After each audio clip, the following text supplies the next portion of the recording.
What's going on, my fellow A-Plusers? Welcome back once again to a brand new episode of A-Plus Hero Report, your weekly stop for your Marvel, DC, television, and movie news right here on our YouTube page. It is I, your host with the most, Adam Perez, back once again, going live on our YouTube page along with Facebook today to go ahead and give you guys the hottest topics of news and information that dropped throughout this week. But it's not just myself certainly coming through for you guys as always. You've probably have recognized this very familiar face by now. What's going on, Stuart? Certainly good to see you today, man. How you been? Been doing really good. Had an awesome Thanksgiving weekend, and now I'm ready to talk some Hero Report. Awesome, man. Awesome. Yeah, me too, man. I got stuffed on some food this week, so I really can't complain. Food, napped, football. I mean, it was great. Had a fantastic time. So I'm glad to see that you did also, man. But guys, listen, I hope you certainly had a fantastic Thanksgiving holiday, whether it be gathering with a small group of people or just close by people that you love and enjoy. But I certainly hope you had a fantastic afternoon and a great holiday weekend. But it's Sunday, and we've got tomorrow's going to be Monday, starting a brand new week. So we thought it would be great to go ahead and enjoy our weekend with you guys as always. Before I get into some football later on today, I'm super pumped for it, man. But Stuart, we got a couple topics that we're going to be talking about today. Is there anything this week that maybe necessarily didn't make the cut? Any honorable mentions or something that happened this week that jumped out at you by any chance? Nothing that I could see, honestly. And I was keeping my eye out too, but yeah, I didn't really see anything super interesting news-wise, that is. I feel like this week, news-wise, has been pretty slow. I don't know exactly why that is. I know the other reason a couple of weeks back was probably because of all the presidential election stuff happening. But this week, I feel like it's been relatively slow when it comes to news. Unfortunately, we do have a few topics. Certainly don't worry about that we're definitely going to be talking about. One of the things that I did want to talk about, though, Stuart, that's not on our docket today. We just had the Mandalorian, the 13th chapter, I believe, that wind up dropping on Friday. And we got the opportunity to see Ahsoka Tano wind up making up her debut here with some Rosario Dawson playing her as well as the main character. But I thought it would be interesting just because that episode dropped so many great nuggets of information for Star Wars fans that I thought it would be cool to showcase some of these posters that even Boss Logic himself, that we utilize a ton of his posters here at A+ Hero Report. He even did a couple of posters this past week to kind of highlight that episode specifically. So the first poster he wind up dropping for us was his version of Rosario Dawson as Ahsoka Tano. I thought for the most part pretty clean, man. Pretty clean looking, if you ask me. Oh yeah, definitely pretty almost spot on to what she actually ended up looking like as well. Yeah, I wonder if the eyes look a little bit different to me, almost like she's got some contact lenses in, or whatever the case may be. But I love exactly what Boss Logic wind up doing here with the character. And then she also even name drops Grand Admiral Thrawn towards the end of the episode. And so, what do you know? Boss Logic went ahead and put together a Grand Admiral Thrawn.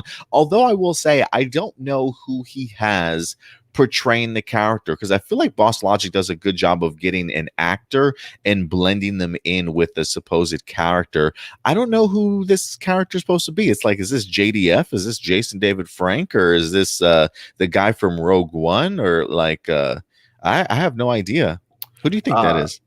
I have no idea. I think he should have gone with Benedict Cumberbatch, though. Ooh, yeah. I was hearing some rumors and theories that maybe he would make a great Grand Admiral Thrawn. So I thought that was pretty neat to showcase. And of course, with the tidbit of information she winds up giving us for Grogu to go to this other planet to potentially find himself a Jedi Master, speculation has started to run as to who Grogu could certainly be bumping into. And of course, we've got Boss Logic doing his best Luke Skywalker poster here, using Sebastian Stan as the deep fake, if you will, Stuart, which is funny because we just talked about this in our group messaging the other day when we talked about the Mandalorian. That was one of your suggestions, wasn't it? Yeah. It came from a photo that I saw a while ago, and I have no idea where it originated from. But yeah, it just took Sebastian Stan's face and gave him Luke Skywalker's hair from the original New Hope. And it works so perfectly that I'm just kind of like, man, the Mandalorian really needs to take advantage of this. Yeah, hopefully we'll see what happens, man. Hopefully we'll get ourselves some type of either spinoff or maybe a young Luke Skywalker pop up from time to time. We'll certainly have to see what happens there, man. But did you enjoy the episode overall, though?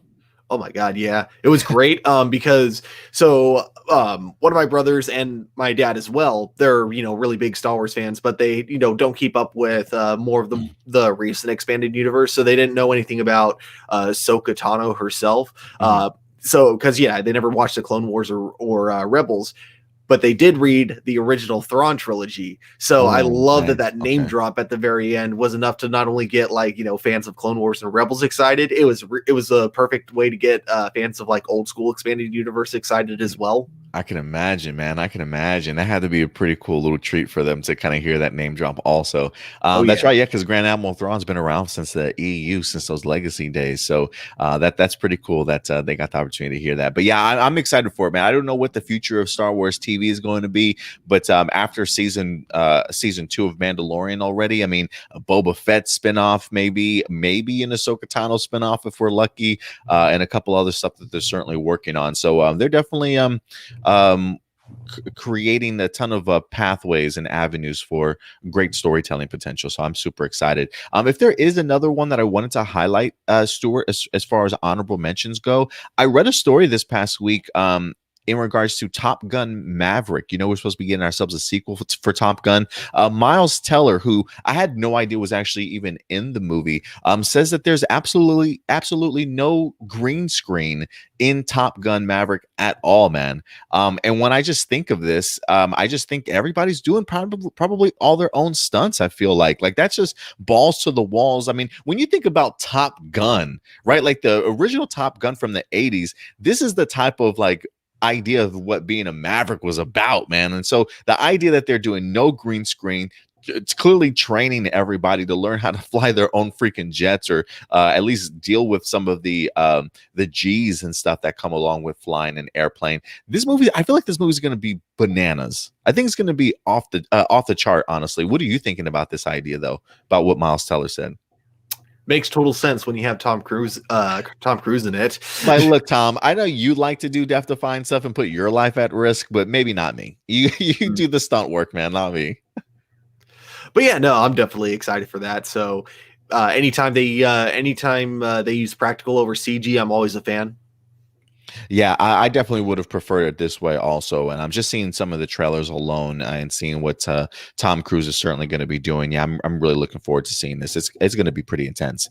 But with that, guys, we probably will start jumping into some of the topics here. I do want to give a quick shout out to Shadow Nova Productions for certainly joining us today, man. So thank you very much for certainly coming through. But let's go ahead and start off with these topics, Stuart. The first one definitely being some Marvel talk that we want to go ahead and discuss, because we do have ourselves a Marvel television series that's set to go ahead and drop this upcoming January. I know a lot of us was certainly hoping that we would get ourselves WandaVision here by the end of December, but the middle of January certainly not bad at all. But WandaVision, while certainly not slated to be the original Disney Plus series from Marvel that was going to go ahead and kickstart this things off, unfortunately with the pandemic, WandaVision now has been pushed to the forefront. But it does open up a ton of questions. We still have a lot of questions scratching our heads as to what exactly is WandaVision certainly going to be. I mean, we get the gist of it, that it's probably going to pay some homage to classic sitcoms and things like that. But deep down inside, what exactly is WandaVision certainly going to explore? And we wind up getting that topic talked about here from Empire Magazine, ladies and gentlemen. This is Kevin Feige talking about the upcoming WandaVision series itself. It says, WandaVision explores Scarlet Witch's ill-defined power set, says Kevin Feige, and some brand new exclusive images also of the two. But it says, ever since her introduction into the post-credit sequence of Captain America: The Winter Soldier, the MCU's Wanda Maximoff has always been an ensemble player in its subsequent superhero smackdowns, realigning her allegiances in Age of Ultron, joining the airport fray in Civil War, and making sure sure Thanos knew exactly what she was capable of in the finale of Endgame, but she's never been center stage before until now. In WandaVision, the first of the MCU's upcoming Disney run of limited series, she's the star of the show, pairing up once again with Paul Bettany. It does say here, it says Elizabeth Olsen's character, aka Scarlet Witch, might have proved she was more powerful than we were ever aware at the end of Endgame. So Kevin Feige says, if you look at the Infinity Saga, I don't think any single person has gone through more pain and trauma than Wanda Maximoff, and no character seems to be as powerful as Wanda Maximoff. And no character has a power set that is as ill-defined and unexplored as Wanda Maximoff.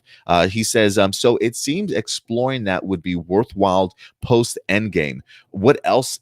Who else is aware of that power? Where did it come from? Did the Mind Stone unlock it, is what it said. And then the rest of the article goes on to talk about how it's not just going to pay homage to shows like Dick Van Dyke or I Love Lucy and Bewitched, that it's really going to be going through decades of sitcoms, all the way, I would assume, if anything, from Full House. But it does go on to say we go up to the Modern Family and Office style of sitcoms as well. The whole, talk to the camera, shaky camera, documentary style. So the WandaVision is going to be trippy. It definitely feels more like an homage just to classic television or just television in general.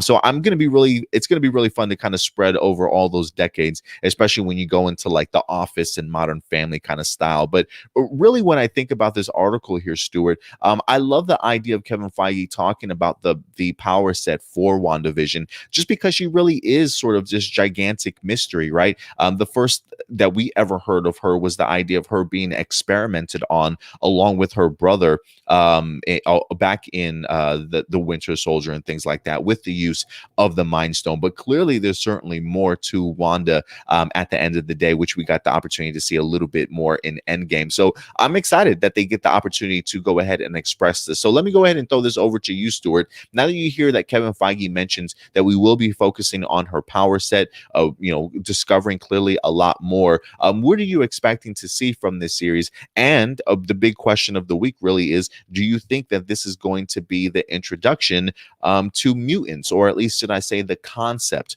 of mutants, when it starts possibly starting off with Scarlet Witch? What do you think here, Stuart?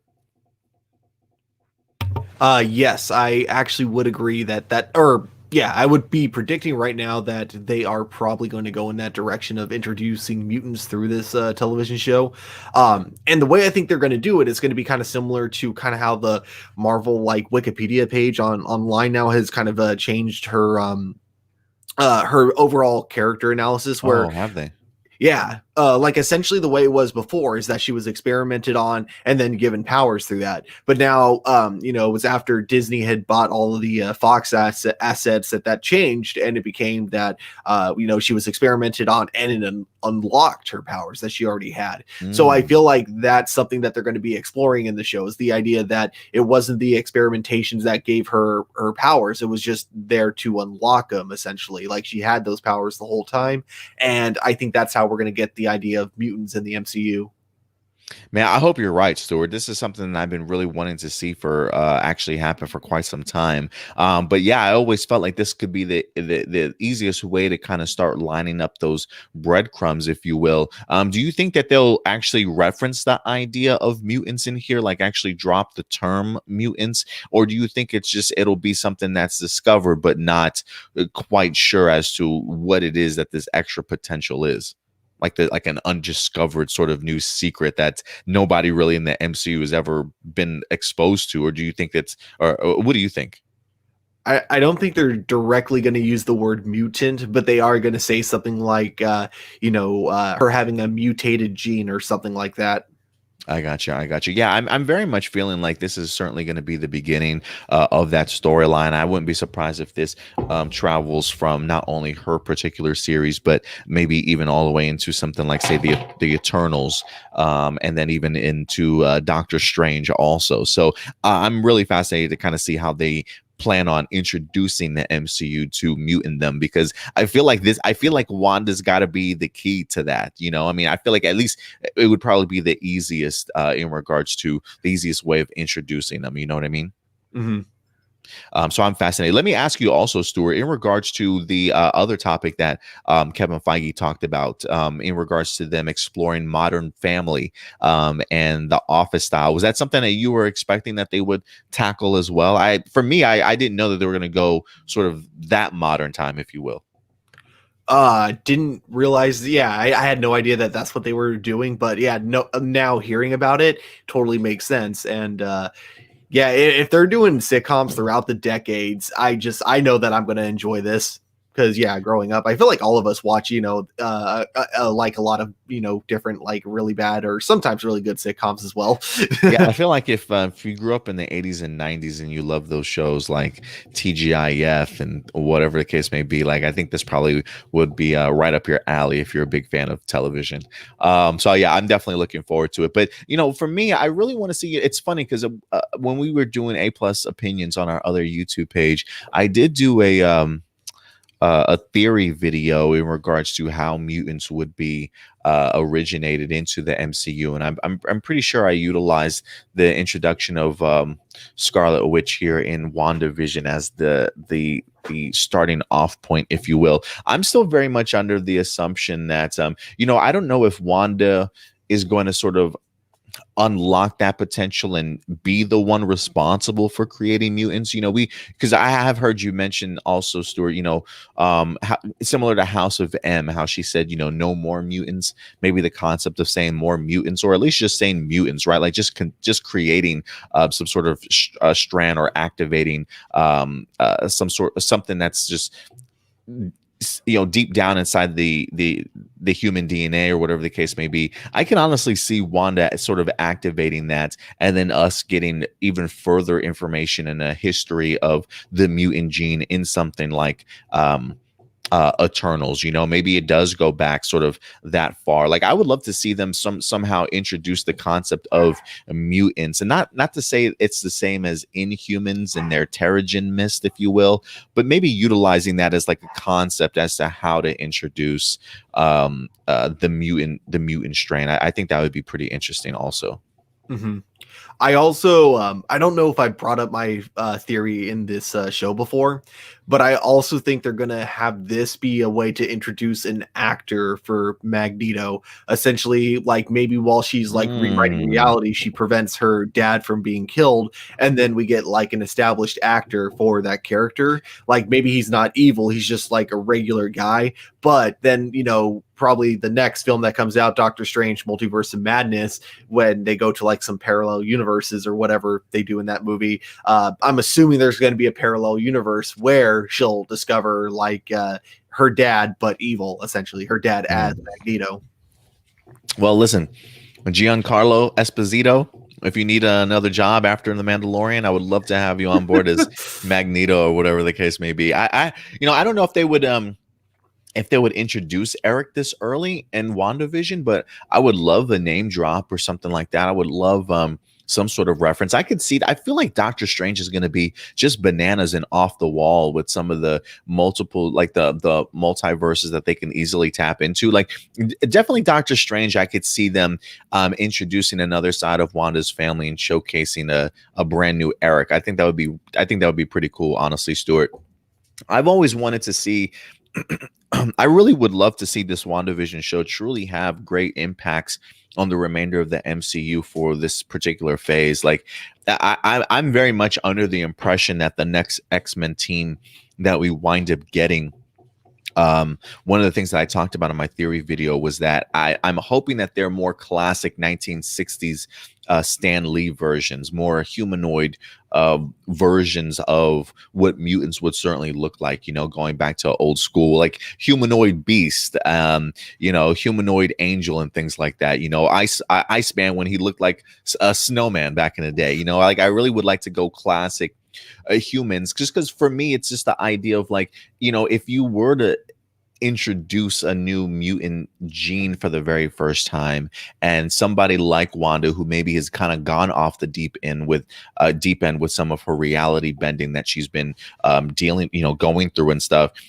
For me, if she were to create the concept of mutants, I feel like mutants would just kind of sprout out of nowhere for the very first time and kind of look like us still. Like, I don't know if they would be as overly elaborate designs for some humans as we certainly are used to by this time in the X-Men comic books. But like those first iterations of mutants, I can kind of see them still looking more human form. Because I remember an interview once with Kevin Feige when they did mention the idea of Fantastic Four and X-Men being brought into the MCU. I remember him saying that the X-Men team was going to be significantly different or look vastly different than anything that we've seen before. And so it just really kind of made my mind work as to what type of iterations of the X-Men have we not seen before that we could be introduced to. And so I think that's probably why I go with the original X-Men concept, just because if Wanda does create mutants or at least unlocks that potential, I just feel like the first evolution, if you will, of mutants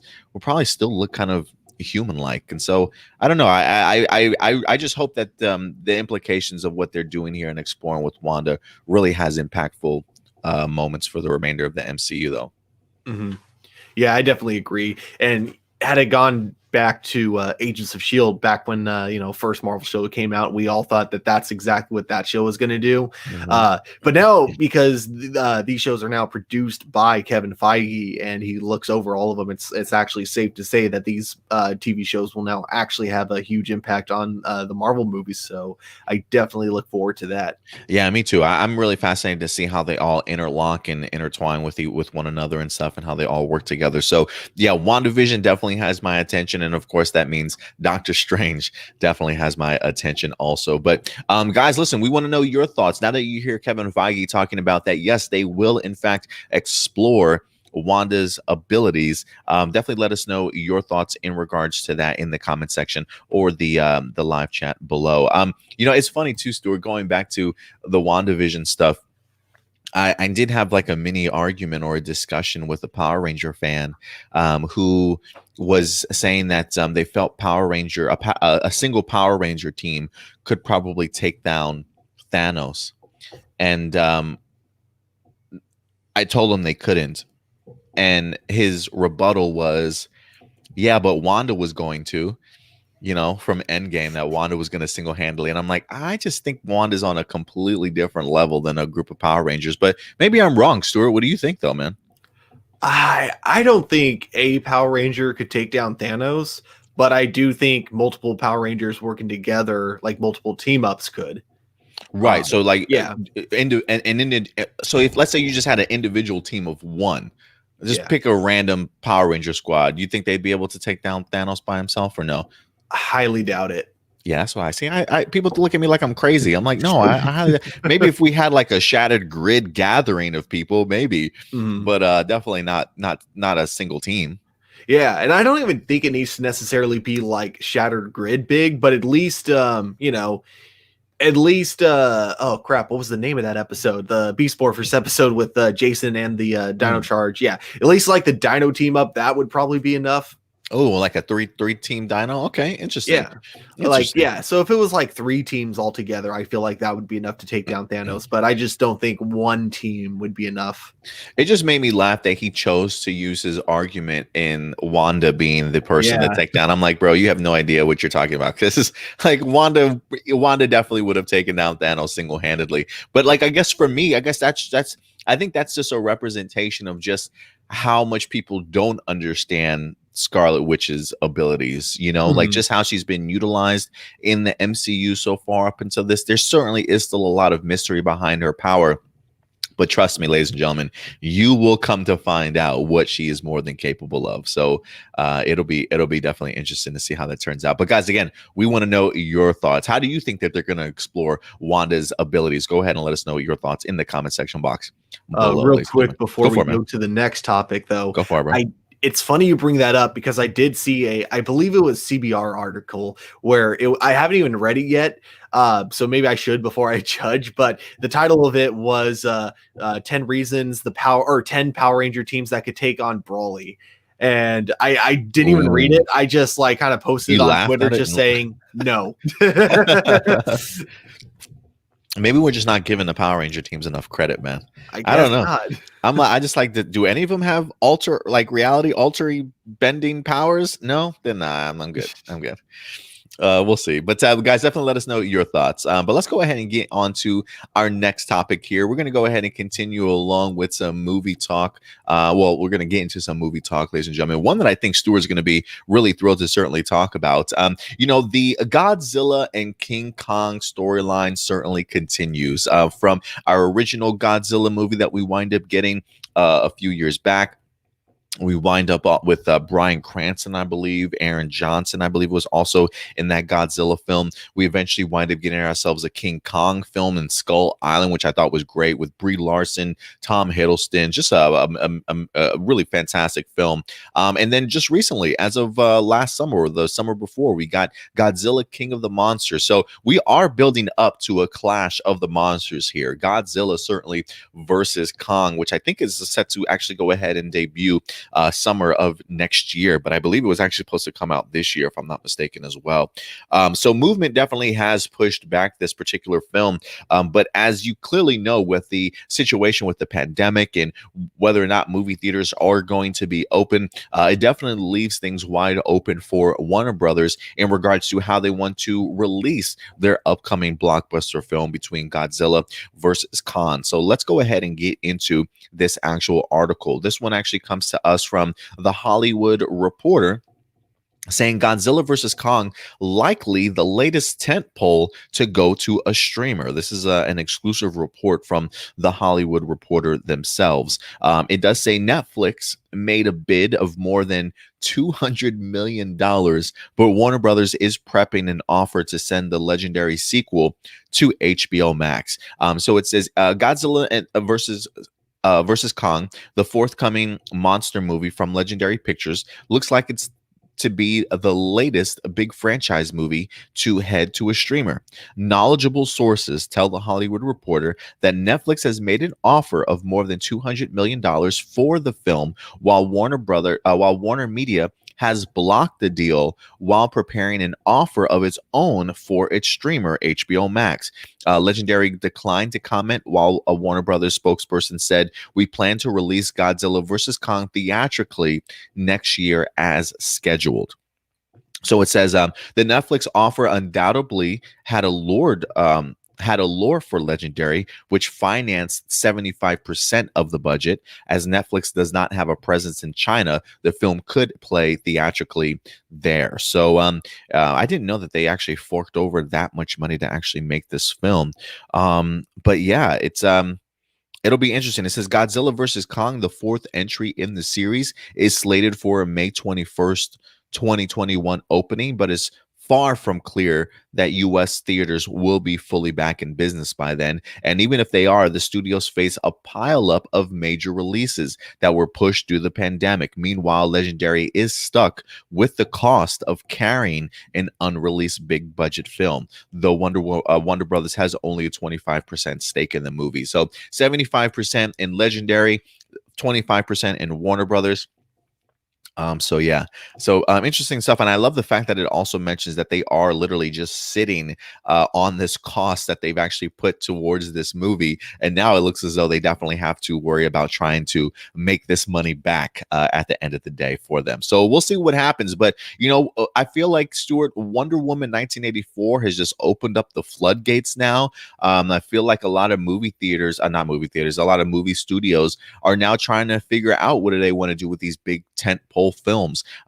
Maybe they look at Wonder Woman doing the whole semi-casting of releasing them, a simulcast, I should say, of releasing them on HBO Max and in theaters at the same day. I feel like that's certainly the route that they're definitely going to go. I do find it interesting too, Stuart, that Warner Brothers is finding more value in using a film like this for HBO Max than just taking, say, the $200 million from Netflix. You know what I mean? They definitely want to clearly keep this on their own streaming service, understanding what the streaming wars are certainly like these days, foregoing the idea of $200 million when they're sitting on the idea of we need to make some money back, but clearly they see their value in their streaming service certainly going forward. But what do you think about this, Stuart? Do you think that this is going to be, I don't want to say a new trend, but the direction that more studios start going, or they're going to be a little bit more picky in the future? What are your thoughts on just the story in general?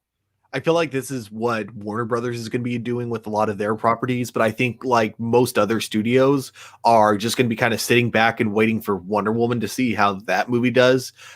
So yeah, in other words, I think Warner Brothers has kind of made up their mind already, but other studios haven't. I think this is a good move for the most part. My biggest concern, though, is, same exact thing with Wonder Woman. Are we going to re-release it once theaters open back up? Because this is a movie that I really want to see in IMAX theaters. But I don't think any IMAX theaters in my area are going to be opened up like by the time this movie gets released. So, when theaters fully do open back up, can we please get a re-release for this? Because this and Wonder Woman feel like they need to be watched in the big screen. Yeah, man. I mean, I remember watching King of the Monsters in theaters, and it was just bananas. I mean, just the scope and size of the screen, the sound quality. I mean, it was just absolutely unbelievable to be in that theater for that movie. So you're right. Like Wonder Woman, this is definitely a film that deserves to be seen on the big screen. So I'm hoping so. Like for me, I'm thinking Wonder Woman clearly is going to be the test of the movie theaters, because I have heard some movie theater chains either reversing course and deciding not to close and deciding to stay open a little bit longer for that push with Wonder Woman. And maybe this will be beneficial to the movie theaters. Maybe if it is a success and we still do see people coming out to the theaters despite everything that's going on once Wonder Woman drops, maybe come, when did it say this film was supposed to be coming out? Let me just look at this again. It said May 21st, so that'll be like an additional 5 or 6 months after Wonder Woman releases. I mean, if they continue to release some of their films at the same time on HBO Max and in theaters, maybe this will help keep the theater chains open just a little bit more and above surface, if you will, at least all the way up until May. But the real test will come with Wonder Woman. So I would agree with you there for sure. Mm-hmm. But yeah, I'm hoping that this does allow the movie theaters to feel a little bit more confident. Like, okay, movie studios, if you're willing to release some of these big movies on streaming and in theaters at the same time, then maybe we'll keep it open. But make no mistake, there are certain studios that can get away with this that other ones certainly can't. You know what I mean? Because like you mentioned, Warner Brothers has HBO Max, their own properties that they can release on that. Disney has the same thing. Paramount doesn't have a streaming service. Like they definitely do rely on other people to have to stream those, license their stuff out, to be on streaming, where Disney and Warner Brothers, that's one less thing they certainly have to worry about spending money to. So they definitely do have an upper hand in this situation for sure. Oh yeah, definitely. And that's kind of like the big thing I wonder about, not just with this movie in particular, but with movies that come out between like 2020 and 2021. When you look at the numbers for them, because I feel like regardless of, this being the push that keeps theaters open, these movies are still not going to be selling very much in the box office. So I almost feel like whenever looking at these movies nowadays, or, in the future, if we're looking back at these films and we're looking at how much it made in the box office, there needs to be a little caption saying this was released in 2020 or 2021, though. So it doesn't count. Oh, I got you. But yeah, because with Godzilla, again, like I'm a huge Godzilla fan, so the thing about like the new movies is that watching them on the IMAX feels like the only way like to like experience it, or not the only way, sorry, but the best possible way to experience it. So I really hope that, at the very least it gets a one re-release, because I will definitely pay full price to see this, especially if they re-release it in IMAX after the pandemic and everything is over.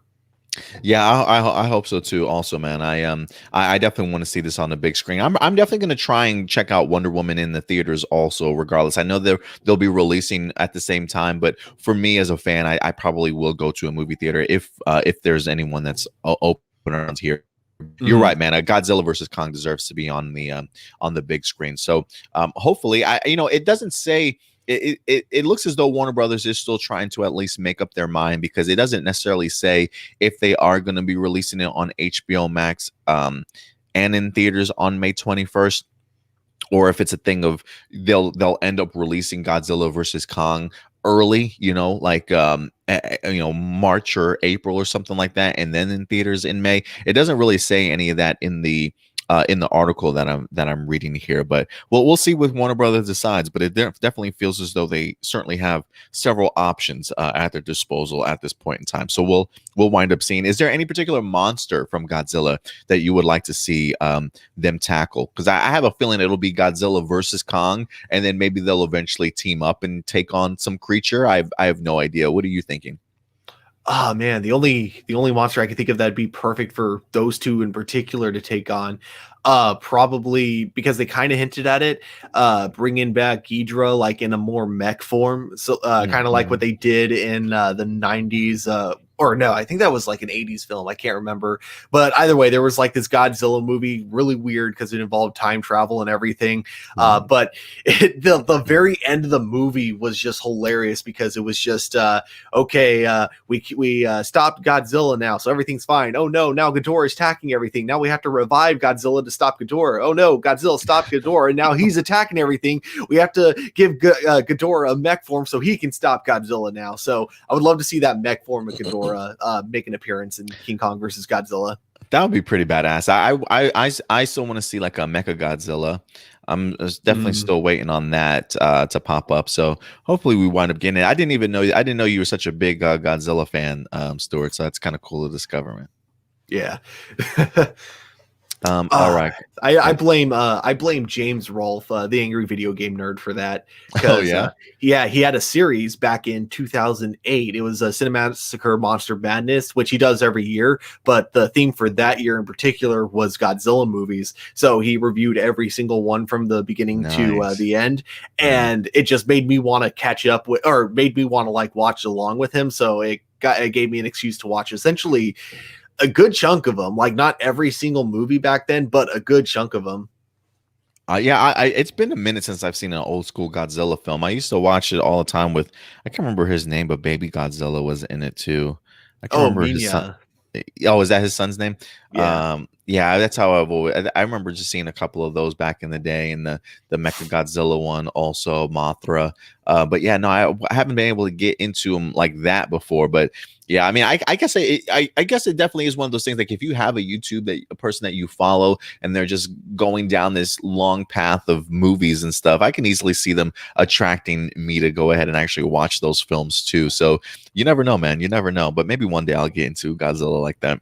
But guys, listen, we want to know your thoughts. What would you prefer? Do you want to see Godzilla released the same way that Wonder Woman certainly is these days? Or you want to see it on HBO Max first, then in theaters? Certainly go ahead and let us know your thoughts in the live chat or the comment section box below, ladies and gentlemen. And with that, Stuart, let's go ahead and tackle our next story here. We're going to get into some DC television or DC movie talk for you, ladies and gentlemen, as we are anxiously awaiting the release of Wonder Woman 1984, the second film from Patty Jenkins when it comes to the Wonder Woman franchise. But make no mistake, that is not the only Wonder Woman movie that Patty Jenkins certainly has in mind to certainly do. Over the past few months, we have been hearing talks, especially during this downtime for Patty Jenkins as they wait for the release of Wonder Woman 1984, that Patty Jenkins potentially has herself a Amazonian spin-off movie that she certainly plans on still exploring. So let's go ahead and jump into this topic because Patty Jenkins did come out this week and discuss a little bit more about it. But it says Patty Jenkins actually offers new details about a Wonder Woman Amazons spinoff.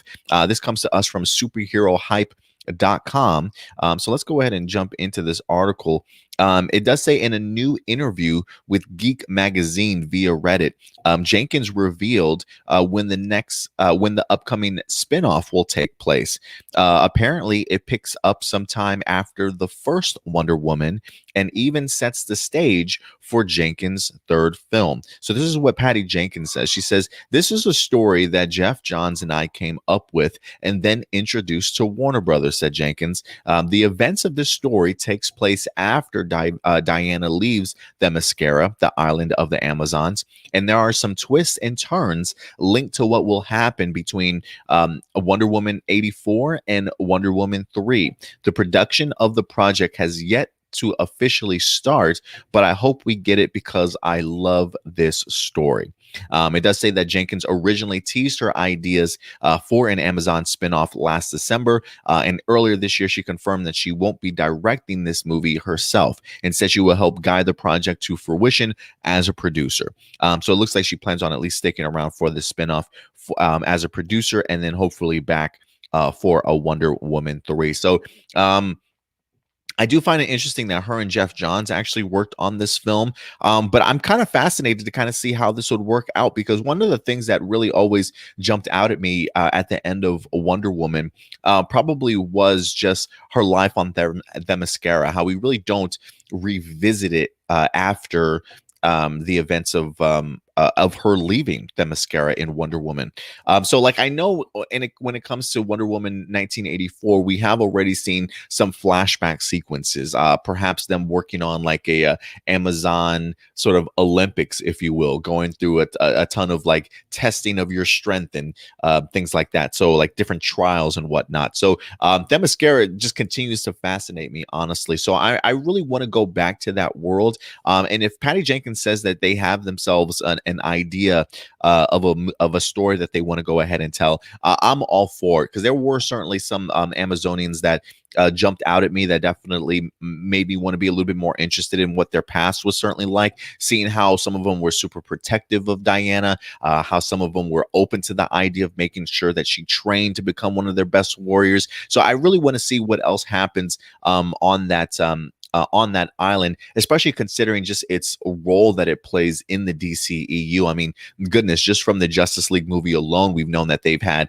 numerous battles there in the past and things like that. So I'm sure there's plenty of DCEU lore to continue to explore in there. So listen, if Patty Jenkins and Jeff Johns have a story to tell, certainly let them tell it. I'll definitely go ahead and eat it up, especially if it's going to be links to a future storylines for an upcoming Wonder Woman sequel. I'm definitely here for it. But Stuart, you hear this news on the new details for this Patty Jenkins Amazon spinoff. What are your thoughts in regards to it, man? Fun action fantasy film with beautiful women in sexy outfits. Count me in. But yeah, finding out that Patty Jenkins isn't directing it, that actually kind of surprised me, because yeah, I do remember when she dropped those hints back in December. So I kind of assumed that it was going to be kind of a sequel to Wonder Woman 1984 that she would be directing, but like without it starring Wonder Woman. But yeah, it's kind of like cool listening to this and then also realizing that this is going to take place before Wonder Woman 1984, which means any worry that people might have that 84 will just be like a setup for it. You know, I don't think anyone who had that worry doesn't have to worry anymore. But yeah, I think there are definitely a lot of interesting characters that we see, even though we don't get that much time to know them. So I am curious if we're going to be spending time with one of them as the main character, or if we're going to get a completely new character like maybe Donna Troy or Artemis, maybe, or Artemis. Yeah, I would love to see. That just popped in my head when you brought up the idea of maybe potentially introducing us to new characters. Because yeah, I would love to see something told through the eyes of Donna Troy or even Artemis. I can't remember, was Artemis introduced in the first Wonder Woman film? Nope.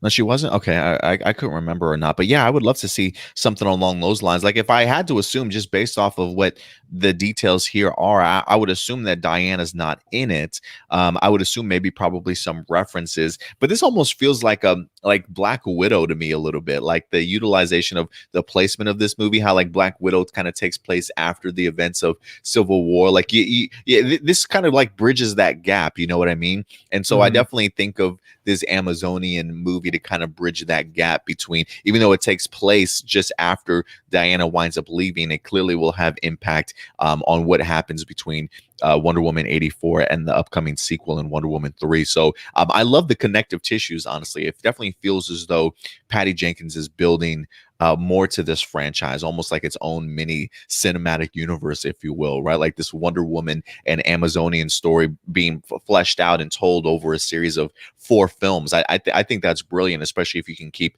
Patty Jenkins on board with all of that to tell its story, you know? Hmm. And I think the best part is with it taking place on Themyscira, or at least I'm assuming that's where it's taking place. It's so disconnected from most of the Mm. other, areas in the DC universe that they can kind of just tell whatever story they want. They definitely don't have to worry about continuity or anything at all because it's all going to be. I would assume this would be like a perfect opportunity to have like a self-contained story. Yeah, I think you're absolutely right. I mean, definitely self-contained. It certainly would make sense for them to kind of certainly leave those branches of Easter eggs and nuggets of information to keep building that lore and make those connections further out. But you're right, considering just how remote and away from the rest of the world that Themyscira is, I would be really fascinated to see what story they certainly have in mind with it being so separated from everybody else. But guys, listen, we definitely want to know your thoughts now that you hear about Patty Jenkins and really the placement of this Amazon spin-off movies. Is this something that you certainly would love to see or are certainly interested in? Going back to what you were saying, Stuart, the idea that she's not directing it, even though she's executive producing it and having a part in the story elements. I would be really interested to see exactly who they wind up bringing in to kind of tell this story and actually share their vision. So I'm going to be really interested to see who they put around the rest of this cast and crew. Same here, definitely. But guys, definitely let us know your levels of excitement for an Amazon spinoff in the live chat or the comment section box below, ladies and gentlemen.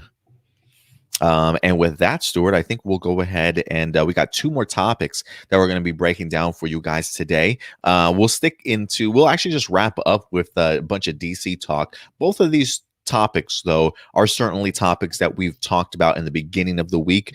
We did do individual videos for both of them, so they certainly are on our channel. If you would like to kind of hear other people's perspective in regards to them, certainly go ahead and check out these videos. But I thought it'd be fascinating to go ahead and bring up here this week.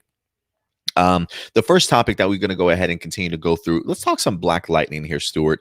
I know it's so funny. I was actually speaking with AJ this week, man, in another Facebook Messenger. And I believe this week, or was it last week, he decided to go ahead and finally tackle Black Lightning. I believe it's a series that he certainly had not watched. And he binged it in like a day or two and was actually became an absolute fan of the series. So I wanted to talk about Black Lightning because season 4, unfortunately, is going to be its end, and not just the end of the season or series for Black Lightning, but we did have one of the actors just recently come out and say that, yeah, season 4 for me was going to be the end all along. And this comes to us from China McClain herself, who played Jennifer in this series. Let me go ahead and bring up, oops, you know what? I pulled up the wrong story there, Stuart. Hold on one second. Let me grab this here. This also comes to us from superherohype.com. China Ann McClain is leaving Black Lightning before the end of season 4, man. She's out. She says deuces before her time is even up. It says Black Lightning fans are still reeling from last week's news that the show's upcoming 4th season will be its last. But even before the series producers made a decision to close the book on the Pierce family story, one cast member was already planning her exit from the Arrowverse. China McClain, who plays Jennifer Pierce on the show, recently revealed that Black Lightning season 4 was going to be her swan song either way. She made an announcement on her Instagram account letting everybody know that she was on her way out. So this is what she says. She says, "What I did know and have known along with the rest of the cast since before we even started shooting this season is that I am leaving the show.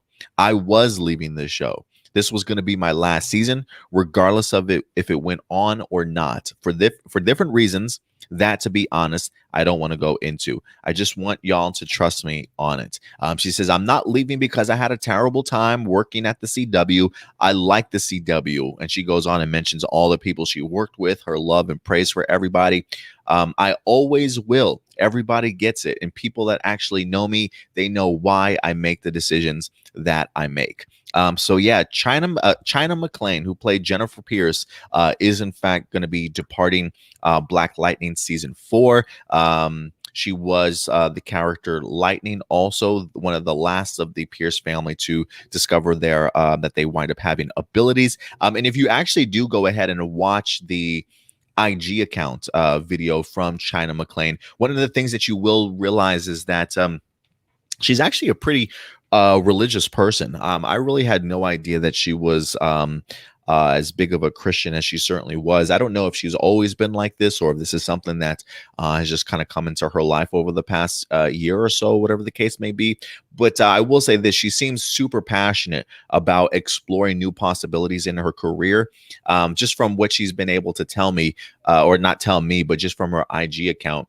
She definitely has plans on doing God's work in her own words, sort of thing. I think 2020, like for a lot of people, have really kind of opened up the eyes of many in regards to making you ask yourself, you know, what have you done for society, right? Or how much of an impact have you certainly left on this world? And I think that's really where China McClain's mindset is. I think she's very much, just from watching her IG account video, realizing the idea of being an actress or an actor in Hollywood, or maybe just the life of Hollywood sort of being this illusion, if you will, right? And so I think she probably wants to seemingly do bigger things, more impactful things. Not that what she was doing on Black Lightning certainly wasn't impactful, but I definitely do think that she wants to have a more of an impact and change on people's lives. And so according to her, in her own words, she definitely wants to go out and do God's work and just kind of be impactful in other ways. So kudos to China McClain for knowing what she certainly wants to do in her life. Somebody that I'm sure has probably wanted to be an actor for quite some time, to be able to be bigger than yourself, and understand that even though you have a love for acting, that there's another calling for you out there. I do think that takes I don't want to say balls or anything, but it definitely does take some courage, you know, and confidence in yourself to be able to do something like that. So who knows what China McClain will do for the remainder of her career, whether that, I mean, who knows, maybe she still will do movies and acting, but in other things that will help cause and bring change about. But whatever China McClain certainly plans on doing, I definitely kudos to her for being bigger than herself to recognize that. So we'll see what happens with her and her career. But Stuart, let me throw this over to you, man. You hear Jennifer Pierce leaving after season 4, even though season 4 is our last stop here. Does it bum you out that which I think she also mentioned, she's not going to be in a lot of episodes this year also, which I think is what she wanted to warn us about because of her departure. But you hear she's leaving, man. What do you think this means in general? How does it make you feel? Okay, you froze there for a second. Yeah, oh, no, I'm sorry. Oh no, you're good now. Lost my forgot what it was. Oh yeah, so it actually does kind of give me a little bit more relief on the ending of Black Lightning, because when I first saw like the article about it ending, my thought was that this was a decision by the CW. But what I think it actually might come down to with them like getting ready for a new spinoff show is I think it might have a little bit more to do with the show was contracted maybe for 4 seasons. And because she was so sure that this was going to be her last season regardless, I'm wondering if like most of them, some of the actors in general were just like not planning to renew their contract, but some were, and that's why they wanted to continue the show with the spinoff of Painkiller. That's what my theory kind of became after seeing this article. I didn't actually watch the video itself, but I did see your video on the video, and yeah, it does sound like this had been something that she had been planning for a while. It didn't feel like something that kind of just came out of nowhere, because the way she talked about it with the cast and crew of Black Lightning, also understanding why she's making her decision to leave, it does sound like this is something she's been planning since filming of the previous season. Yeah. Yeah, no, I think you're absolutely right, man. That definitely makes sense to me. Just the way she kind of talked about it, definitely feels like everybody was mentally prepared for her to be leaving after this season. I'm just bummed that this show is being taken off the air. It still makes me scratch my head. Like I just said, like I know AJ watched this series in like a day and a half, and he absolutely loved it. And I asked him the question. I said, now that you've watched Black Lightning and you see how awesome it is, isn't it just crazy to fathom that this season isn't gonna make it out of a fourth season? Like it still boggles my mind, to be perfectly honest with you. But you're right, maybe everybody's contract ended after its fourth season. A part of me, this still, I'm gonna be honest with you, Stuart, like this revelation to me, while I know Jennifer's not going to be on season 4 much, this still makes me feel uncertain about how this season is going to wrap up. Part of me still feels as though they weren't given, like, it just sounds like they weren't given a heads up at all that their show was going to be canceled. Because it just feels like when I do hear other stories from the cast members, it feels like they heard about their show being canceled the very same day that everybody else certainly did. And so when I hear stories like that, it just makes me think like there's no way the showrunner Salim Akil was at least given the heads up so he can write season 4 correctly. I mean, but who knows? Maybe he only planned to do 4 seasons of Black Lightning. You know, I really wish that he would come out and talk a little bit more about it. Like, I want to know, was it canceled, or storyline wise, is this where the series is meant to end, you know? Yeah. And what I to kind of elaborate more on the whole thing with the probably only being contracted for 4 seasons, is that he probably was planning on doing more, and probably some of the few cast members were planning on continuing the series like after the 4 years were up. But like, it might have been a thing where not enough actors were interested in renewing their contracts, and that was what made them decide, okay, if we can't have the whole cast back, we might as well just go into a spin-off show. Yeah. Gotcha. Again, that's just like kind of me speculating. I could be completely off. It might have just been like out of nowhere, hey, yeah, we just decided for some reason this is the last season. I mean, you might be right, but I would agree. Like, I'm hoping it's what you said though. Like, I'm hoping that they saw who's coming back, who's not, and then just came up with a different alternative plan to go ahead and create the spinoff series. But we'll see what happens, man. We'll see. But farewell, China McClain. I definitely had some ups and downs. I will say this. I do want to talk a little bit about Jennifer's character, since this is going to be her last season on here. I really would like to see her fully fledged superhero by this season.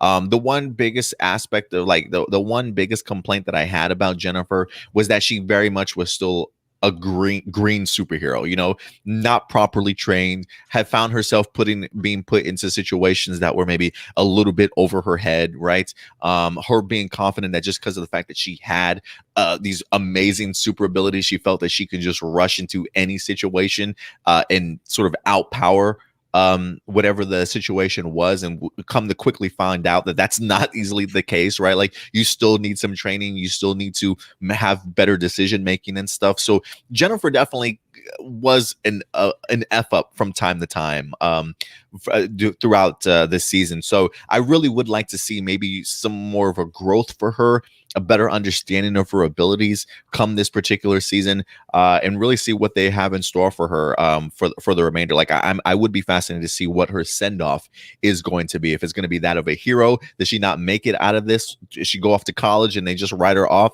Who certainly knows? A peace conference, maybe? I don't know.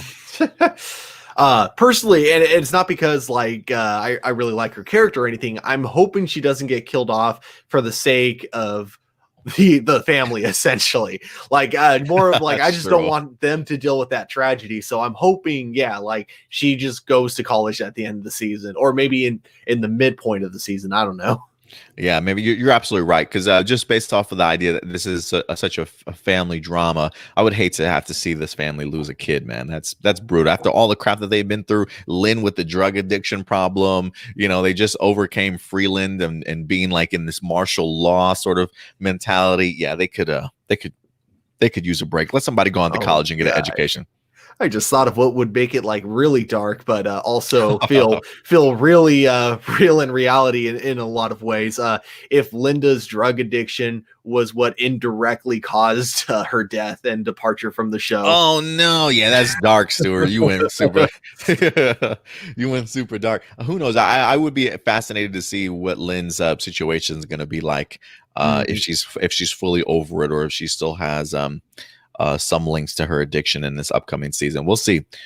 But Black Lightning, guys, if you haven't had the opportunity to check it out, give it a shot before it certainly ends. I think you would be really, really pleased.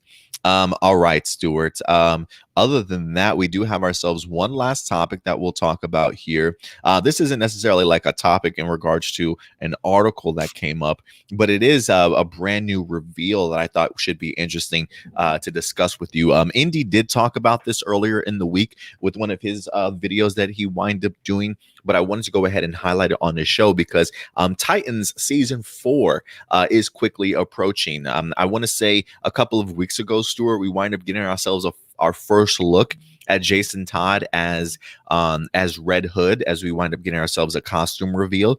I can't remember what the gentleman that played Jason Todd, Carrion Walters or something like that, wind up revealing his look as Red Hood. Well, this week, we've got ourselves yet another reveal. This is coming to us from Anna Diop, who in fact does play Coriander in Titans. And we got our brand new Starfire costume, Stuart. They also introduced this along with a couple of other concept art pieces. And if I could be perfectly honest with you, there's a reason why I'm not showcasing the concept art, because the concept art looked trash to me. I was not the biggest fan of the design in the concept art. The live action version looks so much better, if you ask me. And I wouldn't be surprised if when we actually see this in post-production in this series, I wouldn't be surprised if there's like some CG or special effects added to this, right? I mean, we've always seen Starfire kind of glow whenever she activates her abilities. So I definitely would expect that. I would honestly even expect aspects of her costume to glow, maybe even some of those gemstones that you see, maybe even some of the gold that's on her. Who certainly knows? But I think this is going to look, first off, this already looks great on Anna Diop, but I definitely do think that once we get into the live action mode and actually showcasing it on screen on the series itself, I think it's going to look even better, honestly, when it's all fully coming together. But you get the opportunity to check out the brand new look here from Starfire. What are your thoughts, man? Yeah, I like it. I just wish they didn't wait till the third season to introduce it. But yeah, no, I think it looks really cool. Definitely better than the one that we were going to get back in season 1 with the original cut of the last episode, when they showcased like Nightwing's costume and her costume as well. Nightwing's costume looked around the same of what we got in season 2 at the very end, but her costume just it felt like just spandex, but it wasn't like anything like special. But this actually looks like there was a lot of like care and crafting that went into it. Yeah, no, I definitely agree with you there. Let me try and see if I can pull this up because I'm glad that you wind up bringing that up, because it was one of those things where I forgot that she actually did have a costume ready and ready to go for her all the way back in season 1. Let me see if I can pull this up here real quick so people can see the difference. Like, I wonder what made them decide to change it. Like, if they had it ready, I'm sure they probably saw it on screen, maybe doing a couple of tests. Maybe they just weren't that impressed with it or pleased with it at the end. But this is the costume that you were referring to, Stuart, from the finale of season 1. So Starfire did have a costume that was set to debut for them, but clearly they decided not to go with that or utilize it, because we do remember Starfire certainly had wind up getting a ton of flack for her first debut, in which she was wearing in that big old fur coat of hers and stuff. So they clearly went ahead and tried to put together a costume for her by the season's end, but they went from that to this. And to be perfectly honest with you, I love the upgrade, man. It looks like they definitely paid a lot more attention to detail for sure. Yeah. I'm also like kind of wondering, it's probably because they're just getting the suit ready, so they haven't actually put like any makeup on yet, because I noticed her hair isn't like shiny red like it is in the show. So I'm wondering if that's going to be her look this season, or if it's just because they haven't like prepped it yet.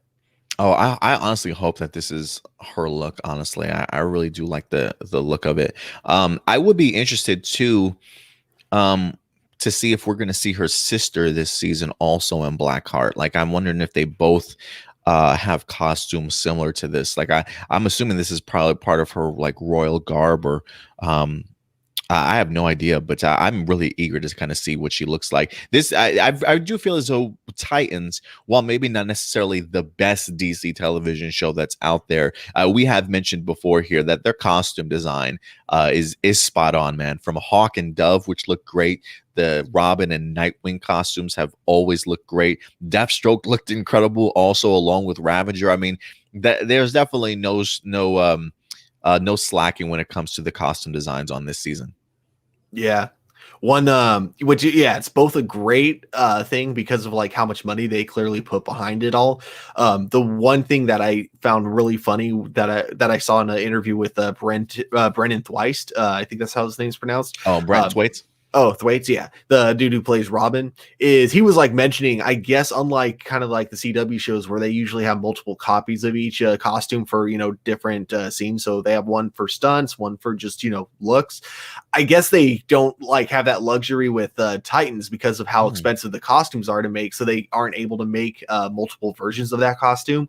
So what's funny is he was mentioning the Nightwing costume getting upgraded, but they said they didn't start from scratch. They ended up like actually just patching on to the previous costume because of it.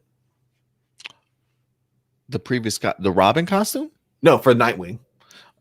Nightwing's costume is getting an upgrade in season 3. Oh, it is. Oh, yeah. Okay. But yeah, instead of starting from scratch, they're adding on to it. Sorry if I wasn't clear.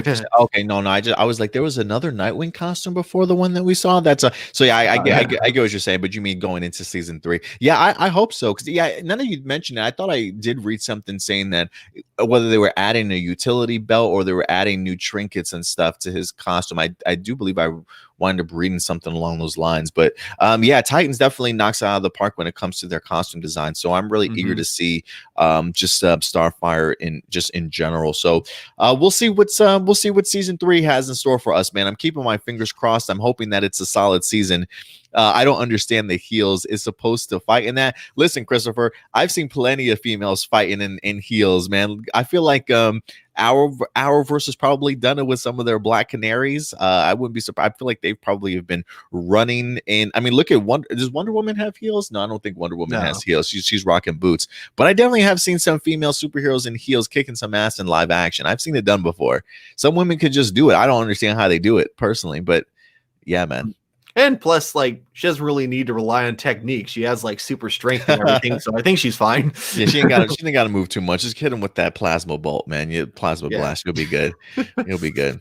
But guys, listen. At the end of the day, we definitely want to know your thoughts. What's your eagerness level for season 3 of Titans? You think we're gonna get how many new characters do you think we're gonna get to oversaturate this show? Let us know your thoughts in the comment section box below, ladies and gentlemen. All right, I actually like this upcoming season because I don't like season 1 or 2, but I really wish I liked those seasons. So maybe season 3 will be the one where I'm finally like, yay, the show is good now. I hope so, Stuart. I hope you do, man. I don't mind the show. There are definitely aspects about the series that I really enjoy, but other ones that I definitely am not the biggest fan of for sure. So hopefully we can get you on board for season 3, Stuart. So we'll see what any changes that they wind up making. All right, guys. I think other than that, that's actually going to wrap it up for all of our stories here this week. So if anything, we'll probably just move over to our live viewer questions. Let me see if you guys have any viewer questions. But before we even get into that, just so you guys know, in the future, if you do have a live viewer question that you certainly want to make sure your comment or question gets answered live on air, always feel free to go ahead and submit them over to us at aplusopinions@gmail.com. Again, aplusopinions@gmail.com. Now, you can go ahead and email us anytime during the week. If there's a news article that tickles your fancy that you want to talk further about, that you want to ask to have brought up on this show, go ahead and submit your questions in, and we'll always get to them towards the end of the episode. So with that out of the way, Stuart, let's see what we do have. This one I need your help with because I don't remember this. Connor from Dino Thunder can alter Dimensions. dimensions, so he So might you have might have a a chance. chance. I don't remember this. I don't remember this either. I am going to be doing a watch along for Dino Thunder though, so maybe I'll have to um rewatch it for sure and figure that out because nobody else brought that up to me when I made my argument. But Connor from Can Alter Dimensions, how so though? Like I'm the only thing I can think of, and this I only know because of Linkar from Atop the Fourth Wall. He brings up that there's a extra episode that only was available for the DVD set, where it was just them looking at this meteorite that happens to be connected to the morphing grid, and they get visions of like future Rangers, and it was basically like a teaser trailer for SPD. mm. So maybe that is where it happens. I'm not sure. Hey, we're gonna have to. I'm glad you brought that up, Shadow Nova. We're gonna have to. You've made us draw a blank here, man. So we're gonna have to go back and check that out for sure. If that is possible, then look out, Thanos. Look out, Thanos. Mhm. All right, let's get to some of these questions here. Let's see. This actually comes to us. I think this comes to. We had a couple Jessica Friedman questions, but I think this was maybe a late submission last week after our show went off the air. What time? Oh yeah, it was later that afternoon. She says, Jessica Friedman says, "Hey Adam, are there plans to keep John Cryer's Lex Luthor around for Superman and Lois? And with Daniel Craig leaving James Bond, who would you like to see as the new James Bond?" Ooh, two great questions. As far as John Cryer goes, we haven't heard anything yet as to whether or not he's going to be leaving. I mean, granted, we still have one more year or at least one more season of Supergirl. So if I had to place my money on it, I would expect John Cryer to return for this upcoming season. As far as to keep him around for Superman and Lois, that's still a question mark, right, Stuart? Yeah, still a question mark. Really hoping he does. Yeah, I'm hoping he does too. I mean, I have been hearing rumors out there though that they might have a new Lex Luthor out there from like another Earth that maybe got blended in with Earth Prime after the events of Crisis on Infinite Earth. So we'll see what happens. I don't like the idea of bringing in another Lex Luthor when you already have a marvelous one, but we'll see what they do storyline wise with it. But we'll keep you updated. As far as what'd you say? Something I just thought of though, for Crisis on Infinite Earths, definitely correct me if I'm wrong, but I feel like Lex Luthor has more interactions with Brandon Ralph, Tom Welling, and Supergirl herself than he does with Tyler Hoechlin's Superman. Like I can't remember a single conversation between the two of them. Yeah. Yeah, I can't either. I just remember seeing him pop up in the Smallville for Tom Welling. Yeah, I don't remember him really messing or talking much to Tyler also. Yeah. Maybe Lex doesn't think he's a real Superman either. I guess not. Let's see here. And then the Daniel Craig, with him leaving James Bond, have you had another like nominee that you would like to see take over as James Bond in the future? I know in the new movie they're supposed to be having one of the actors play like the new 007, but as far as like to replace Daniel Craig as James Bond himself, any suggestions? I'm really open to Idris Elba. I really would like to see just go crazy and do something significantly different. I think Idris could pull it off. He would be great. Although there was one tweet I saw where I'm actually kind of on board with this. Like they were saying Idris Elba would kind of be a better Bond villain. And I'm like, yeah, I could definitely see that too. Yeah. But yeah, I think like for me, Michael Fassbender might be the first one that comes to mind. Ooh. Same with, I think if I had to have a top three, Michael Fassbender, why am I blanking on his name? Henry Cavill, and then John Boyega. I think those three would be really good James Bonds. Yo, I love that John Boyega suggestion, man. First off, he's got the charisma to pull it off if he honestly wanted to. I think that would be great, man. I've always definitely looked at my James Bond sort of as like an older gentleman, if you will. So I think that's probably why Idris Elba's up there for me. I do like the idea of Michael Fassbender. When I look at him, I can easily see him being a James Bond, to be perfectly honest with you. It's great suggestions, Stuart. Like, as much as I love John Boyega, maybe a little bit too young for me, unless you wanted to pick up the adventures of him before turning into like a 007 or something. But Mhm. I love all your suggestions, man. I think those are great. Let's see here. Jessica Fryman also sent in another question this morning. What would you like to see in the next season of Stargirl and Batwoman? And are there plans for a big crossover like last year's Crisis? Well, to answer the last question, Jessica, no, there are no big plans for a crossover this year like Crisis. Because of the pandemic. Everything has to start becoming smaller now. So maybe we get a smaller crossover event, but I'm not expecting anything super big like Crisis. I think, you know, I feel like they blew their load, and now it's just like, oh, we got to recover here, man. Babe, give me 30 minutes to recover. Hold on a second. Like, I think this is the CW. The CW needs that recovery time. So I think probably, if anything, smaller crossovers for this season at least, until things become different. But we'll see. Like, I would be interested to see what crossovers they even have in mind, potentially going forward. Give me like a 0 hour. I would love that. I don't know. We'll see what happens. But Stuart, let me throw this to you. What would you like to see in the next season of Stargirl and Batwoman? Because we've got some Stargirl news that recently have been coming out for casting and stuff, I feel like. For Batwoman, I really want to see. I forget. I'm really blanking on names today, like I always do. But the dad from Batwoman, who was like the head of the The Crows. Crows. Mm-hmm. Yeah, I'd really like to see him like kind of slowly evolve into like kind of a villain by the end of the season. So don't make him like a villain from the very beginning, but I would like to see him slowly kind of turn into that at the very end, because that's what he kind of became in the comic books. Oh, true that. True that. So let's see here. What else we got from? Let's see what other questions we got. Yeah, for me, Stargirl, I think I really want to see Eclipso. We're going to be even more fascinated to see how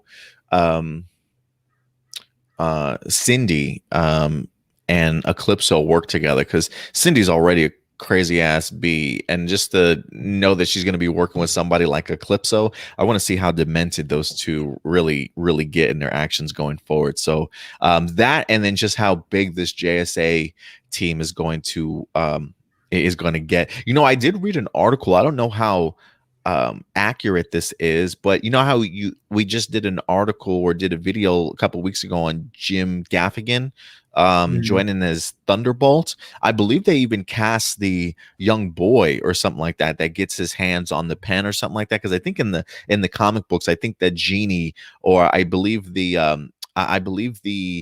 Thunderbolt is like created or utilized by is like used by like a young boy or something like that. I think they cast that young man already. Yeah, I think I remember hearing about that. I'm not 100% sure. Yeah, I can't remember off the top of my head either. If I remember too, that character's name got a name drop in season 1, because apparently, really? I think if I remember correctly, he was one of Mike's friends. So like we never saw him, but he mentioned, "Hey, I'm going to stay at his house for the night." Oh, that would be cool, man. Can you imagine if Mike's friend does wind up owning or becoming the owner of the Thunderbolt pen? And can you imagine how just like left out Mike is probably gonna feel yet again? Like, yo, I just literally ran over our villain last year and saved the world single-handedly. Can I become a member now of JSA? Yet this his friend becomes a member. Like, that would be that poor Mike. Poor Mike can't catch a break. Not gonna lie, that would actually be kind of funny. I mean, leave it up to Mike. That'd be a great storyline for Mike. And then we do have are you good on time, Stuart? Are you good right now? Yeah, I'm good. Okay, cool. This comes to us from AJ. He says, with Black Lightning ending with season 4 next year, do you want to have a small crossover? With at least maybe one other existing CW shows like The Flash? So I guess with Black Lightning ending, are there any other crossovers, small crossovers that you would like to see before it departs? Uh, I think I've said this like a bunch of times on the show is that yeah, I really do want to cross over with the Flash and Black Lightning just because again, I just thought Jefferson and Barry just had amazing chemistry Totally. in Crisis on Infinite Earth, so I want to see more of that. But realistically, unless he's going to be around for not this year's crossover but the year afterwards, I don't see it happening because yeah, again with COVID, it's really hard to fly actors from one place to another while they're already in the middle of a TV show because then they have to like quarantine themselves for a couple of weeks while they're there and then when they get back. So that means like if for example, Grant Gustin were to fly down to Atlanta, that'd be 4 weeks that the showrunners would have to write the Flash without Grant Gustin being on set. I get what you're saying. I'm wondering if those turnaround times are getting a little bit better. Like, are they still doing the 2 week quarantine for Oh, sure? actually, I'm not sure. That's Oh, just okay. from what I heard last. Yeah, I no, I get what you mean too. Because I do forget, I do tend to forget that Black Lightning's even filming in Atlanta from time to time. But yeah, if I were to have a small crossover, it definitely would be with the Flash too. Because like you, Stuart, even watching Crisis, even though Black Lightning's not on that crossover for very long, the moments that we did have with him on there, I thought his time with Barry was just spectacular, just immediate chemistry for sure. It's probably that good old Joe West and Barry Allen connection over the years that just makes Barry feel comfortable around Jefferson Pierce with that father figure. You know what I mean? So I really do think that they would make a great crossover event, honestly. So if there is one, Lightning and the Flash, come on, man. Like this Mhm. is a perfect combination. So don't think we're gonna get it, but if they were to give me like just a 2 episode crossover, I'd be happy. Um, he also says for the Superman and Lois series, what story arc from the comics would you like to see be adapted and other characters to appear, especially those that have been introduced in Smallville and the Arrowverse? One story arc I personally would like to see. It's a pretty recent story arc, but considering the fact that Superman and Lois now have two sons that they have to grow up, one of the story arcs I would like to see would certainly be a Brian Michael Bendis just wrote one when he jumped on board the Superman franchise of, I believe, Superman's father coming to Earth and wanting to train Jonathan Kent, like wanting to take him off world and show him, what it means to be from Krypton and show him his past and show him the galaxy and stuff and really help him grow as somebody with these abilities. So I would like that idea to a story arc of maybe Clark's father coming back somehow and wanting to take one of his sons away to for him to help him meet his fullest potential. I would love to see something along those lines. Are there any particular story arcs that you would like to see from the comics or any characters that you would like to see appear in the season or the show?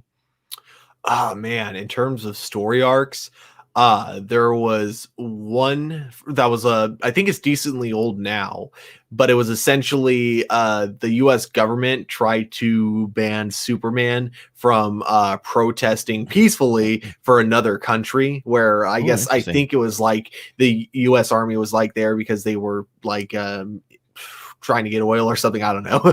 But anyways, yeah, he was like, not interfering with them at all. He wasn't even trying to stop them. He was just, with the citizens of that country protesting. And he had to essentially denounce his American citizenship in order to legally do that. I would love to see, maybe not exactly how it was in the comic books, but I would love to see a very similar storyline play out in Superman like that. And then characters, I really would love to see Captain Marvel used in the same way they used him. Did you ever watch Justice League Unlimited? Years ago. It's been a minute.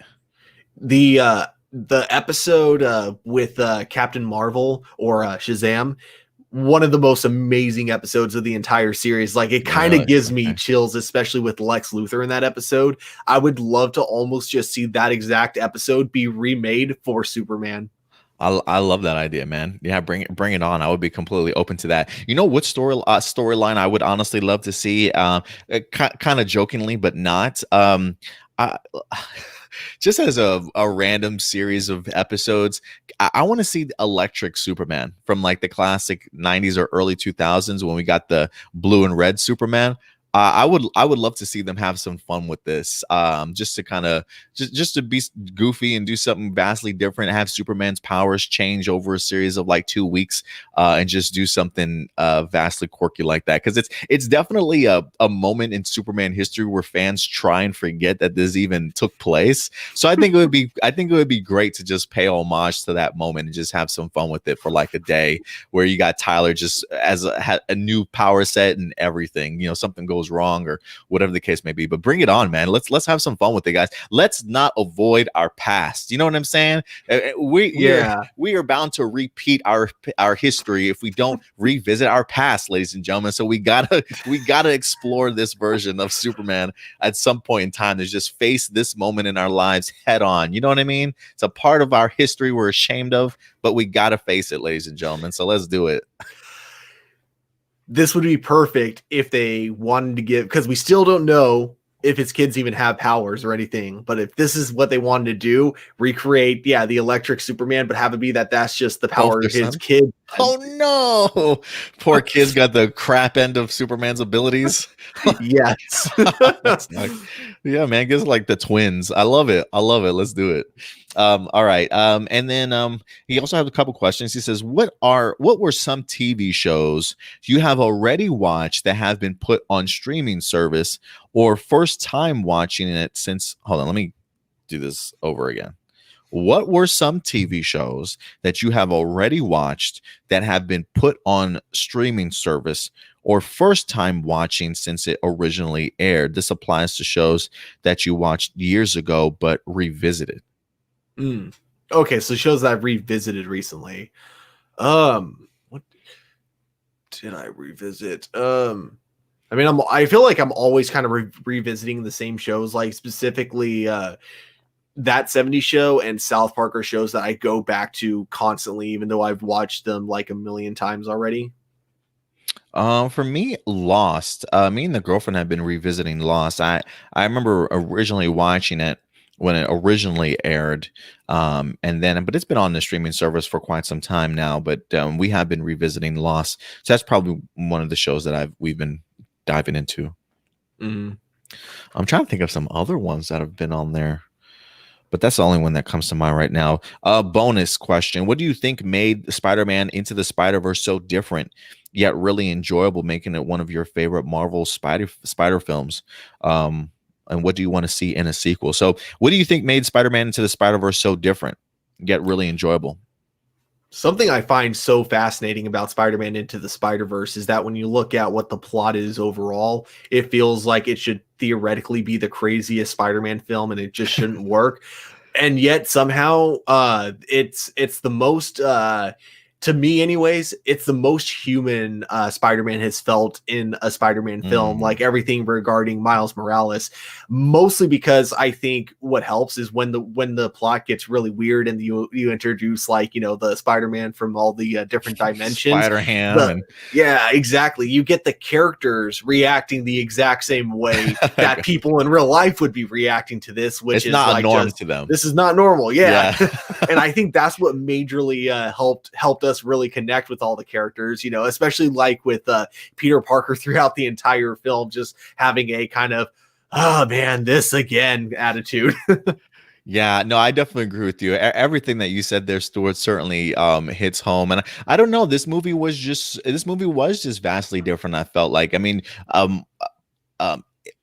incredibly modern, also, which I think helps. I feel like it tells the Spider-Man story very much in a more modern take, if you will, because of not only the upgraded special effects, like the type of animation that we had never seen previous to that, the amazing soundtrack that goes along with it, and really a new generation of a Spider-Man character, somebody that's younger, another character that's super relatable, and Miles Morales and stuff like that. So I don't know, I just felt like it was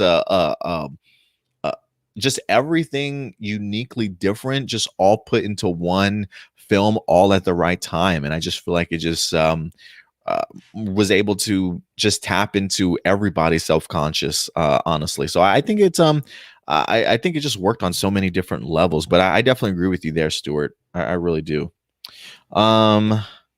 All right. I think that's actually all the questions that we have for on our email account, at least. So, if anything, let's go ahead and jump into some of the comment section and pick out a few here that jump out at us to wrap up the show for the week.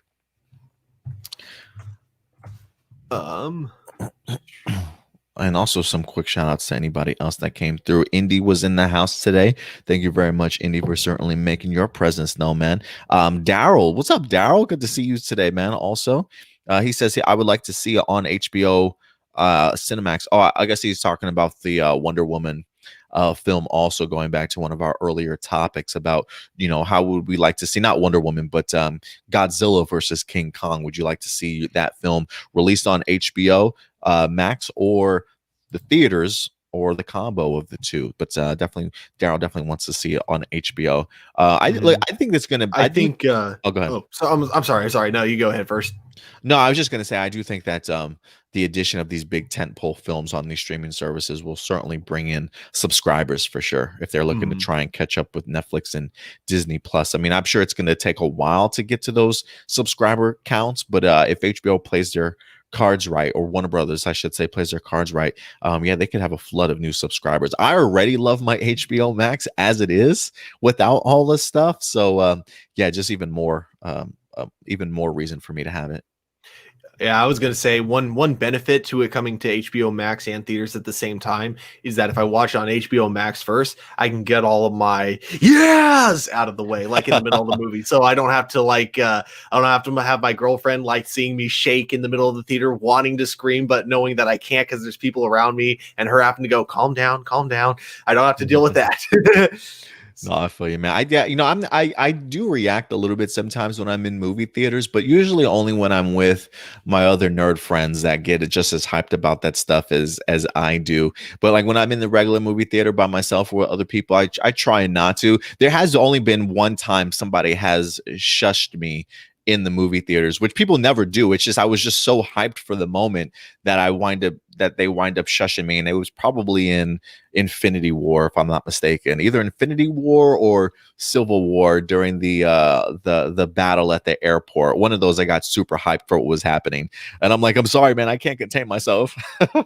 The one time I got shushed in a theater, I thought this was weird because it wasn't even the trailers. This was the I forget what they call it, but basically the pre-shows before the trailers like everybody go get your popcorn and your soda and get comfortable. Yeah, like that. Yeah, so my friends and I are just kind of having we're not loud, but we're having a normal volume conversation, and then there was some woman behind us who was just really pissed off and wanted us to shut up. It's kind of like the trailers haven't even started yet. Is hearing about our concession prices really that important to you, even though you can literally walk outside and look at them? Yeah, man. Sometimes I think it's like she was getting ready, like, hey, if they're talking now, they're probably gonna be talking to this whole damn movie. That was like the pre-shush. That's what that was. Probably. Christopher says, totally fine with season 4 being the last, talking about Black Lightning. I'd rather the show end while it's still good to its fans than when it's way past when it should end, like some other shows on the CW. I definitely have heard that argument for sure, of some people, clearly not thrilled about the idea of it ending, but if it is going to end, at least end on top, being a pretty stellar show, instead of eventually going on for 6-7 seasons and just started to get watered down. But I still feel like 4 or 5 seasons of Black Lightning is certainly more than enough. I just felt with just how tight and concise the storytelling has always been, how consistent it's been over 15 episodes over the past 3 years. I feel like there's probably more story that could easily be told and still keep its consistency. But I definitely get what people are saying. You want your show to end up on top, and the way that Black Lightning's been going, yeah, it's been solid. So why not end on top instead of dragging it out? But I get it. Yeah. Because to me, as long as the show is still staying consistently good, there's no reason to end it. As long as the writers themselves want to keep going. Because he says, "Oh, please, a peace conference." Let's see here. Kangaroo Boy. That's AJ. I'm assuming anytime it's a really off the wall name, it's AJ. He says, "What would you change or improve on Black Lightning?" What things would I change? I mean, I really like the show the way that it is. I think the characters are really well handled. I don't want the episode count to grow. If anything, more Grace and Anissa. If they do plan on getting married this season, I don't know if they are or not, but I know Grace is supposed to be bumped up to a series regular this year. Um, and I've spent the past 2 seasons of Black Lightning of these two women talking about they love each other and they barely have had any screen time together. So give me more screen time of those two. I feel like for me that's really like my only nitpick of this show that I really have that I would like to see. So yeah, Anissa and Grace explained a little bit more, and Jefferson Pierce back in school. I want to see Jefferson back at Garfield for his final season in some capacity. And then What finally about you? punch that principal in the face. Yeah, right. Mike Lowry, Principal Lowry. Yeah, punch that dude in the face. Although I felt like last season he was coming around maybe a little bit. He had a moment, but I feel like it was less about him caring about the student and more about the fact that he just doesn't like to be undermined. True that. Yeah, I was gonna say the big thing I would have changed with season 3 is I definitely at the end would have had a name drop saying, we are the outsiders or something, because they were all basically just like most of those characters were all outsider characters, so it would have been a perfect time to just call themselves the outsiders. Yeah, I can't believe they missed the boat on that one, man, but we'll see what happens. Kangaroo says I feel Tobias was kind of useless in season 3. Absolutely not a fan of Lala. He was annoying. To me, he was incredibly pointless. Most of his appearances were disconnected, at least for Lala in season 2, or in season 3, I should say. I didn't think Tobias was useless in season 3. I felt like he certainly had his motivations. I mean, him trying to get close to Lynn, understanding that she definitely was addicted to that green light and trying to utilize that to get his way, if you will, so I really enjoyed those 2 scenes together. And didn't he wind up escaping, if I'm not mistaken, when they went over to Markovia. So I expect big things from Tobias and Markovia going into season 4, honestly. So yeah, I don't think he was useless. I think his story was certainly told the way that I think it was certainly meant to. If anything, I thought what was so cool about season 3 with his character is in seasons 1 and 2, we see when he's on top of everything, how scary he is. But what was so great is we see him at it when he's lost everything and he's still freaking terrifying. Still freaking terrifying. and for me, I think season 3 just showcased how you can be an incredibly terrifying and impactful villain, but still not be the main villain of the show for a particular season. Like, they still managed to keep Tobias relevant and around, even though we clearly know Agent Odell is the mastermind behind season 3 and everything that's going on. So I definitely wouldn't say that Tobias was useless. I think they certainly told the story that was needed for him. But you're right, like seeing him down and defeated almost, but still having that Tobias personality and just flair and charisma about him. Yeah, he definitely goes to show you just how dangerous he can still be. Lala, his season 3 definitely wasn't the strongest for Lala. I definitely would give you that. Definitely felt like he was utilized probably better in season 2 and other seasons. But I don't mind Lala. I think he's got a fascinating story. I just don't know if he was utilized very well in season 3. But I do love his power set that he has. That's one power set I would not want to have to deal with. To me, with I actually don't remember his role in season 1 too much, but in season 2 and 3, it kind of felt like a character you thought the writers forgot about because he would just come in and then leave. But then I feel like by the end of both those seasons, you're like, oh, okay, no, there was a purpose for his character. Got it. But he's Yeah. just like he feels underutilized until you kind of realize, no, he's just there for what the writers need him there for. Yeah, like Lala, I think was just maybe brought back to be like another figurehead for Freeland. I mean, just another person to kind of stand up for Freeland against Agent Odell. Because even towards the end, while he may not necessarily see eye to eye with Black Lightning, Mhm. he's definitely there to stand up for Freeland. So like, I love seeing Lala towards the season finale. Him and his posse just rolling down the streets with their guns, and they just knocking off some of these ASA agents and stuff, and just walking off like, this is my town. I absolutely love that aspect. But yeah, I think that's all Lala was utilized for really this season, was to be a figurehead for Freeland. So we'll see what happens. Kangaroo Boy again has, what series do you recommend on Netflix that you have watched now that he's completed Black Lightning? Any other recommendations for Kangaroo Boy or anybody else out there, Stuart?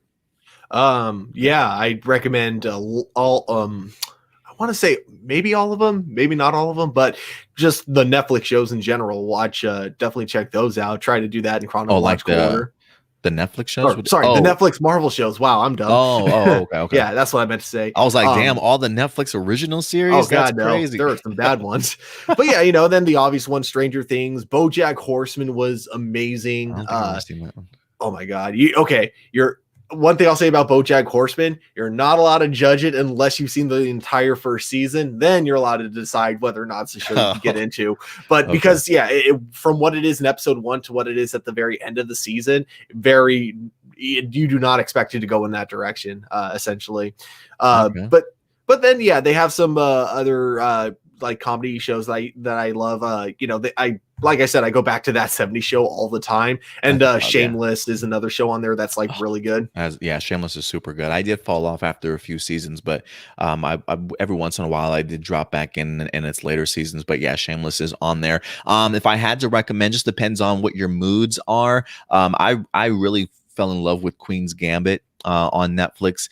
If you're big into chess, or maybe the idea and concept of chess interests you, and you want to see a beautiful and stunning woman like Anya Taylor-Joy do an amazing job, yeah, definitely go ahead and check out Queen's Gambit. It's only like 6-7 episodes, maybe. It's a limited series, so you don't have to spend too much time. But Queen's Gambit is great. If you're looking for animation, I would recommend Voltron if you haven't had the opportunity to watch it. It's got like 6 seasons, I think 5 or 6 seasons, but the episodes are relatively short. The seasons themselves are pretty short. I feel like you can easily knock out Voltron pretty quickly, but great, especially if you want to see something on the animation side of things. But yeah, I mean, Mindhunter is good if you're big into that type of psychological thrillers and things like that in regards to serial killer minds. There's a bunch of stuff. There's a bunch of stuff on Netflix, but those would be some recommendations. Witcher.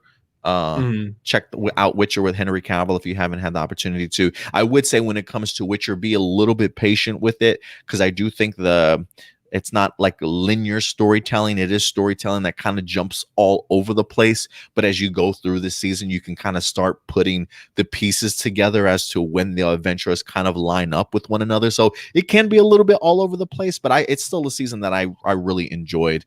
But yeah, those are just some recommendations. Voltron, Queen's Gambit. You said Stranger Things, Witcher. I mean, the list goes on, guys. And then last one is I have recently started getting into JoJo's Bizarre Adventure. My girlfriend finally convinced me to watch it with her. So currently on season 3, so the first 3 seasons are on Netflix. It's really dumb, but it's kind of fully aware of how dumb it is, so it's really fun. Oh, okay. All right. I'll check it out, man.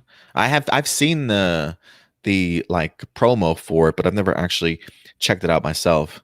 Kangaroo also says, oh yeah, Connor's Triassic Ranger powers can take bad guys to alternate dimensions during his finishing move. So maybe he can do that for other things. Interesting.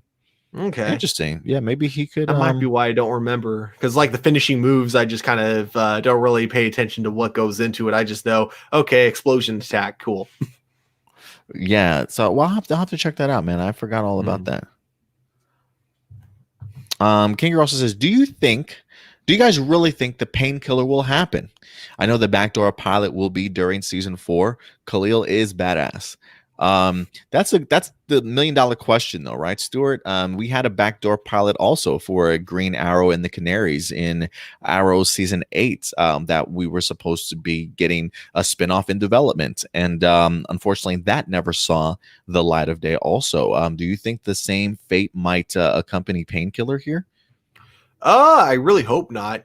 I think one thing that'll have going for it is that it's the CW, and the CW, especially with the Arrowverse, they really want to keep that diversity going. So I feel like in order to, please the majority of the crowd, they are going to want to pick it up because of that.